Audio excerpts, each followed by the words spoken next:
Lettre aux Éphésiens chapitre 2. Dieu donne la vie avec le Christ.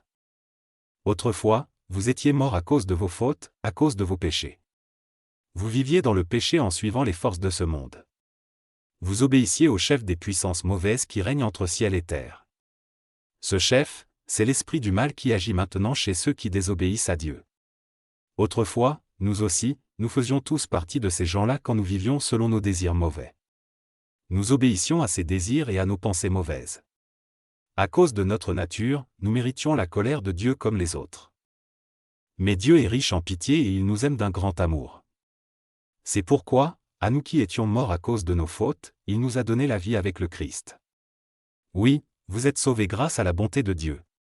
Avec le Christ Jésus, il nous a réveillés de la mort et avec lui encore, il nous a fait asseoir dans les cieux. Ainsi, en montrant sa bonté pour nous dans le Christ Jésus, Dieu a voulu prouver pour toujours la richesse extraordinaire de ses bienfaits. En effet, vous êtes sauvés grâce à la bonté de Dieu, et parce que vous croyez. Cela ne vient pas de vous, c'est Dieu qui vous donne le salut. Ce salut ne vient pas de vos actions à vous, donc personne ne peut se vanter. Oui, c'est Dieu qui nous a fait.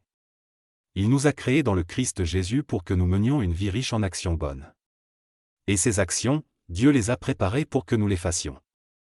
Grâce à la mort du Christ, Juifs et non-Juifs forment un seul peuple. Les Juifs portent la marque de la circoncision sur leur corps et ils aiment s'appeler les circoncis. Vous qui n'êtes pas Juifs de naissance, vous ne portez pas cette marque sur votre corps, et ils vous appellent les non-circoncis. Eh bien, rappelez-vous ce que vous étiez autrefois, vous étiez sans Messie, vous n'aviez aucun droit dans le peuple d'Israël. La promesse faite par Dieu dans ses alliances avec son peuple n'était pas pour vous. Vous étiez sans espérance et sans Dieu dans le monde. Mais maintenant, dans le Christ Jésus, vous qui étiez loin, vous êtes devenus proches par le sang du Christ. Oui, c'est lui qui est notre paix. Avec les Juifs et les non-Juifs, il a fait un seul peuple. En donnant sa vie sur la croix, le Christ a détruit le mur de haine qui les séparait.